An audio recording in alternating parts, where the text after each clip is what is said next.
Hi, this is Tony Northrup for TrainSignal, and in this video lesson we're going to learn how to configure and manage updates in Windows 8. This is for the Microsoft 70-687 certification exam, and this objective has 5 different sub-objectives. The first is to configure update settings. So we'll show you how to configure Windows 8 updates for a local computer. The second is to configure Windows Update policies, and policies like group policy settings can be used to configure Windows Update on all the computers throughout your whole organization. The third sub-objective is to manage the update history. Basically, it lets you look at the updates that have already been installed, and as the fourth sub-objective indicates, it allows you to uninstall updates. The last sub-objective, update Windows Store application, simply covers how to update apps. We've covered this in other lessons, so I won't bother going into any detail here. Now let's cover a real-world scenario. You're in the office and you overhear your coworker Mary saying that she turned off automatic updates because she got tired of the computer telling her that it needed to install updates and then rebooting. It is annoying, right? But turning off automatic updates definitely isn't the right answer, because then the computer doesn't get updated, and if there's a new security vulnerability that gets discovered, for example, Microsoft will release an update for it, but without automatic updates, you don't get that update and your computer just stays vulnerable, and at some point it'll probably get exploited by an attack that exploits that particular vulnerability. So what we're going to do is we're going to jump on Mary's computer, we're going to manually install any updates that haven't been installed, and then we're going to turn automatic updates back on. Now, as you can see, I've logged onto Mary's computer. To check for updates, I'm going to open up the Charms bar, click the Settings charm, click Change PC Settings, and then select the Windows Update page here. Now, usually this will show you the last time it checked for updates and whether any updates were found, but when you have automatic updates turned off, it won't show you that. You always have to click Check for Updates. All right, so here we can see that it did find some updates. We can click this link if we want to view exactly what's going to be installed. And if you don't want to install everything, you can click this link to select individual updates, but we'll go ahead and install everything. You know, a lot of organizations go and test every single update to make sure that it works properly with all of their apps. I don't think that's always necessary, especially for smaller organizations. You know, back 10 years ago, Microsoft updates often resulted in broken applications or hardware devices that didn't work. But Microsoft has been much more diligent in really the last whole decade in making sure these updates go out without a problem. So large organizations that deploy to thousands of computers will likely encounter some problems occasionally. Smaller organizations, you could probably install every update and you'll never see a thing. Updates don't always require a restart, but when they do, it'll prompt you here. So I'll go ahead and restart the computer, and then once the restart is done, we'll turn on automatic updates. Now you can see there are really 2 types of updates, those that require restarts and those that don't. Maybe 1 out of 3 updates actually requires a restart, and when it does, it won't take effect until the computer is rebooted.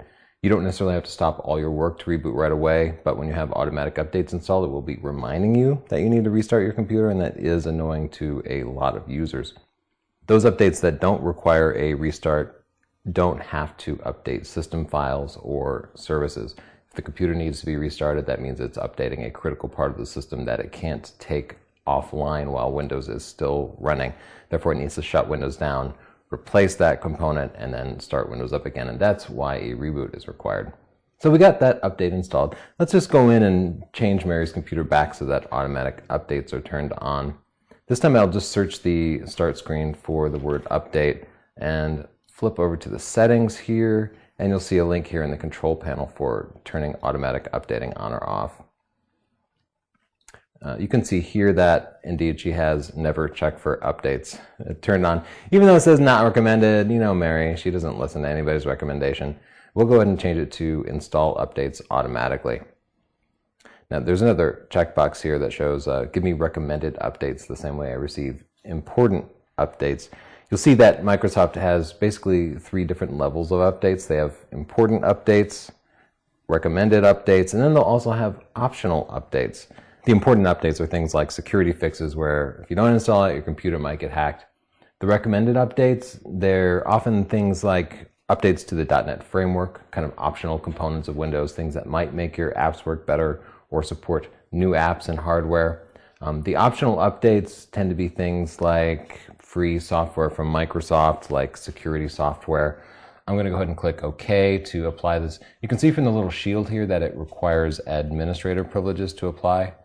So Mary wouldn't be allowed to change this setting if she didn't already have administrator access to the computer. Now let's spend a few minutes looking at the different Windows Update policies that are available in Group Policy. I'm going to hop on a Windows Server 2012 computer, but you'd see these same policies if you use the local Group Policy Editor on a Windows 8 PC.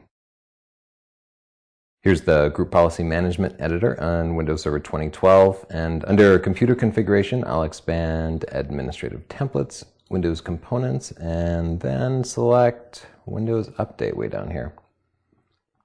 And you can see all the different policies relating to Windows Update. I'll go through these in rough order just real quickly. This particular policy, you can enable it to make that prompt where you're going to shut down your computer and it says install updates and shut down. If you configure the PCs to automatically install updates and you don't ever want users initiating it, you can select that option. By default, when users go to put their computer into sleep, if there's an update waiting, Windows will select the default option as install updates and shut down. If you don't want it to adjust the default option, usually if they chose sleep last time, it'll just be sleep again.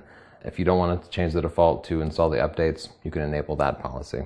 Both these policies just go towards minimizing the impact of Windows Update on the users.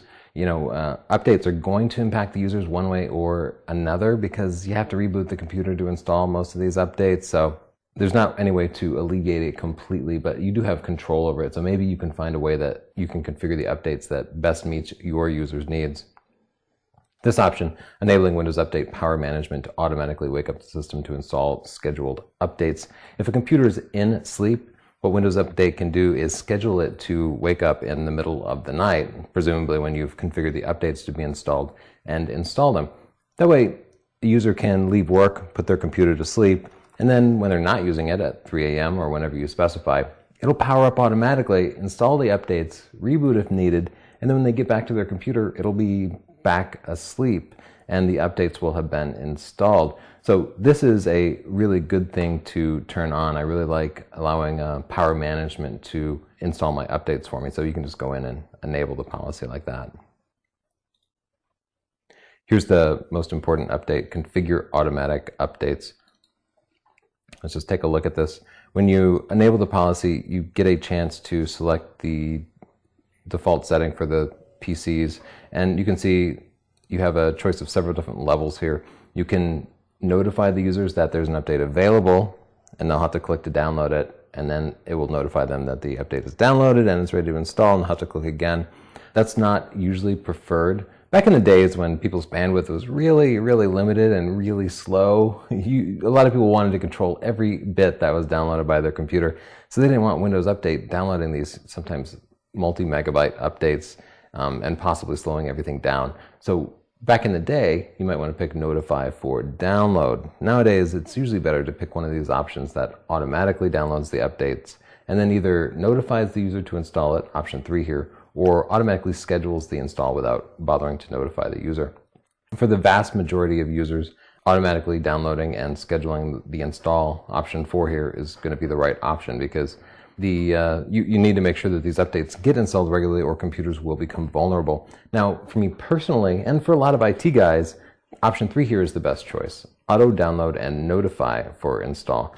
Because I am cognizant of the importance of updates and I know that they need to get installed, I'm never going to push it off too far.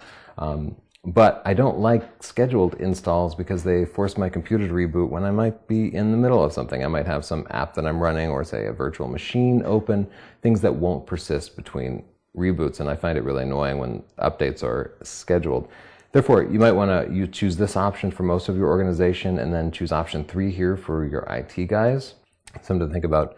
And finally, option 5 here, allows the local admin to choose the setting. Basically, it lets anybody on the local PC choose how the updates are going to be installed, and that's only appropriate for more tech-savvy users.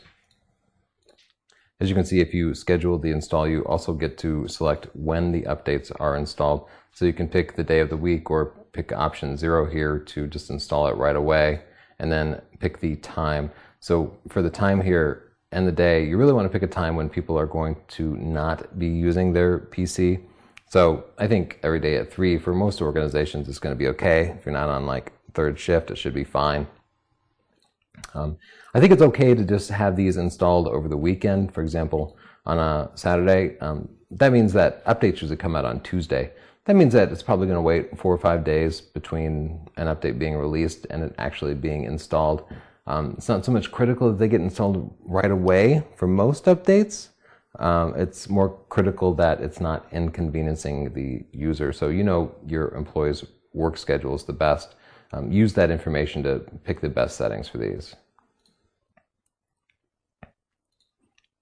This option here, specify intranet Microsoft Update Service location. The Microsoft Update Service is what they call Windows Server Update Services, or WSUS. Sometimes it's called WSUS. In the past, it was a separate component that you installed on top of, say, Windows 2000. Nowadays, it's a role built into Windows Server 2012. So you can see if you choose to enable this policy, you just need to put in the location of the WSUS server. Presumably the guys managing the server will tell you what that location is. This next policy, automatic updates detection frequency, just controls how often it checks for updates. You can see that the default here is 22 hours. This means that computers won't be checking it at the same time every day. If you wanted them checking it at the same time every day, it would be 24 hours. But it's generally better to have that staggered a little bit. So you can see it actually caps out at 22 hours. It won't let you go any higher. And you can also see if you read the description here that it randomizes it a little bit because you don't want every computer in your organization checking for updates at the exact same moment. So you can see that if you select a 20-hour detection frequency, any given PC will check for updates everywhere between every 16 and 20 hours. So you have a little flexibility in there, and it means that everybody won't be trying to do the same thing all at once. They'll be staggered a little bit. Now, if you enable this policy, allow non-administrators to receive update notifications. The standard users in your organization will be annoyed by the configure automatic updates notifications telling them they need to install the updates. You can usually leave this at the default setting. This policy, turn on software notifications, controls whether users are notified about optional application level updates. So this relates to updates for, say, Microsoft Office or other apps that might be updated through the Windows Update system. It wouldn't be third-party updates. It would just be some Microsoft apps, but then not all of them. This option here, allow automatic updates immediate installation. This will, if you enable this policy, this will allow Windows Update to immediately install an update after downloading it. If you feel like updates are so critical they need to be installed immediately, you can enable this policy, but it will inconvenience users, and for that reason I don't generally recommend it. This next policy here, turn on recommended updates via automatic updates. This is an important one, and I'm a big fan of the recommended updates. In fact, I'm a big fan of just about every update because I feel like the software developers wouldn't release it unless it was fairly important. But in bigger organizations, it is important to test updates for backwards compatibility. Now, recommended updates, as I was saying, they're not the security vulnerabilities, but they're still pretty important in my experience, and they often help with application compatibility and hardware compatibility. And for that reason, I generally enable this policy. I turn on recommended updates via automatic updates. We all know that it's really annoying when your computer restarts to install an update. You can edit this policy, no auto restart with logged on users for scheduled automatic updates installations. That's a mouthful. Enable this policy and it will stop the automatic updates from occurring when a user's logged onto their computer. Now, we all know that users always stay logged onto their computer, right? So what it's going to do is it's just going to notify the user that it's going to restart their computer. It's going to annoy them, right? because it's going to be notifying them, oh, you have to restart your computer, which means they have to shut down all their apps and disable their docs and close all their browser windows. You can disable this policy, which then allows automatic restart, but what that does is even more annoying. It automatically closes the user's apps and forces a restart, possibly making them lose work. So in my opinion, it's better to leave auto restart turned on. We're going to annoy users one way or the other. I think that's the lesser of the two evils. This policy, reprompt for restart with scheduled installations, again controls this annoying part of the updates, which is notifying them that they're going to be installed. By default, it prompts you and it says something like, I have some updates to install. Do you want to install them now, or do you want to postpone it for a certain amount of time? And by default, it will say 10 minutes, I think 2 hours, and then 4 hours. I wish it would let you put it off for like a week, right? You can control the default amount of time. Like the other policies, this is something that's specific to your organization and how critical you determine it is that updates get installed quickly. This next policy, delay restart for scheduled installations, lets you control how long Windows waits if it's going to install an update without waiting for the user to approve it. So if you enable this policy and you choose to enable auto restarts, Windows will tell the user that it's going to restart their computer in 5 minutes or however long you specify here. This can be kind of nerve-wracking. Imagine somebody's in the middle of a presentation and they don't want to stop to reboot their computer. Or maybe they're really on a roll and they're making a great document. They don't want to have to save their work and wait 5 minutes for the reboot to complete. So I like to give them plenty of time because after all, they can always choose to restart their computer before the time period is up. So I think a period of longer than 5 minutes is important, but it won't let you set a time period for longer than 30 minutes. 30 minutes is the maximum. Now, sometimes users will restart their computer when there's an update pending, but they don't allow the computer to install the updates. I do this sometimes because I'm just in a hurry to get the reboot over with, and these updates can take a long time sometimes. So after the computer restarts, Windows is going to prompt the user, hey, we need to install these updates still. I actually prefer that Windows does this as soon as it starts up because it's easier for me to restart the computer right after it's restarted because I don't have all my apps open and stuff. So for me, for this setting, I'll enable it, and the wait after system startup time determines how long Windows waits before it nags you again to install these updates. I think 1 minute's a good time, but you can adjust this to be longer if you wish. Now, this option, enable client-side targeting, allows you to more granularly control the settings that are applied to a given client computer. Normally, in an enterprise environment, you create a separate group policy object for all computers that have the same set of policies. So you might have one GPO for all the computers that are going to install the updates automatically without notifying the user. Perhaps a more common example of this is in pilot testing. With pilot testing, you might release new updates for a group of tech-savvy people. Often it's people in the design department or the IT department. And then if everything goes okay when you deploy the updates to them, then you'll release it to the rest of the organization. Within WSUS, you can create groups for different computers, target groups. Now, if you want these particular groups of settings to be applied to only a particular target group, you can specify that here. Again, this is only used in conjunction with WSUS. So if you don't use that, you don't ever need to enable that policy. Now, generally Microsoft releases every update themselves and they sign it. If you enable this policy, allow signed updates from an intranet Microsoft Update Service location, you can sign your own updates and distribute them. It doesn't work with Windows RT PCs, but it does work with other versions of Windows, basically everything running on an x86 or 64-bit processor. And I don't actually know a scenario where you're going to create an update for Windows yourself and sign it with your trusted publisher certificate. But if you ever run across that scenario, you know how to do it. Enable that policy. Now let's imagine that you work at an enterprise organization and you want to enable automatic updates for every computer in the organization, and you have one GPO that'll do that. let's go in and edit that GPO so that we install updates automatically to these computers.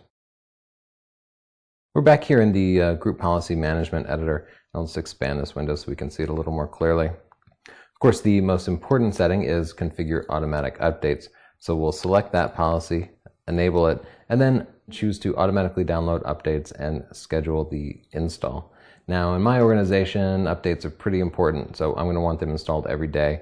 And I know people don't usually work overnight. Sometimes we have a night owl in there, but I'll leave it scheduled to install every night at 3 a.m. Now, I'm a fan of recommended updates, so I'll also select this policy, turn on recommended updates via automatic updates, and enable it. I know a lot of our users have critical work on their computers and they're not always great about saving it, if you know what I mean. So I don't want Windows to ever automatically restart, even if it's overnight, as long as the computer is logged in. So I'm going to enable the no auto restart with logged on users for scheduled automatic updates installation policy.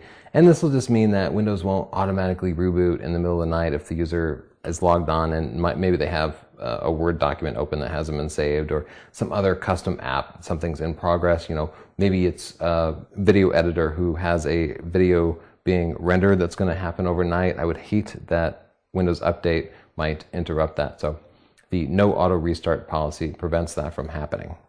And that's really all you need to do. We discussed these other policies that you can tweak, but those 3 policies are enough for me to customize it for my organization and get everybody installing updates automatically. Earlier I talked about how enterprises like to test their updates before distributing them, but small businesses tend not to test those updates. You know, it's a trade-off. If we all had infinite amounts of time, we'd test every update with every app and release it only when we were sure everything was working. But I doubt you're going to have that kind of time in the real world. So what we tend to do instead is just to release the updates and keep our fingers crossed. Well, you're not completely helpless. What you'll do is you'll release the update, and then if somebody has a problem, they'll contact you and you do your best to fix it. This is our current real-world scenario. Now, your good friend Mary has been complaining that her computer's been having a particular set of problems for about a month or so. So you patiently listen to her description of the problems, and you know what? It actually sounds familiar. You read about that same set of problems recently, and it was related to an update, this particular update here. So let's see if we can fix Mary's problem by removing that update. Here we are back at Mary's computer. I'll search for update here and switch to searching the settings, because we're going to want to go into a control panel tool, and I'll select view installed updates here. This lists every update that's installed on the computer. So we're looking for KB2799494. All right, well, tell you what, let's just search for it up here. Oh, there it is. Sure enough, the update is installed. So I'll click it and then click uninstall, and it will prompt me to uninstall the update. Now you can see that this is a security update, so if I'm going to remove it, that means I might be exposing the computer to an exploit. I might be exposing a vulnerability. What I should do is research this update a little bit and see if there's an alternative way to protect the computer from an exploit. Sometimes you need to disable a service or turn on a firewall. Anyway, these updates are important countermeasures for known vulnerabilities. So if you remove a security update, you should develop a different countermeasure to protect the computer. For the time being, we can just restart the computer to finalize the removal of the update and see if it fixes Mary's problem. And that's as easy as it is. Once the computer is finished restarting, the update will be removed and Mary can report back in a while whether or not her problem disappeared. This is Tony Northrup for TrainSignal, and I hope you found the lesson both educational and enjoyable, and I'll see you next time.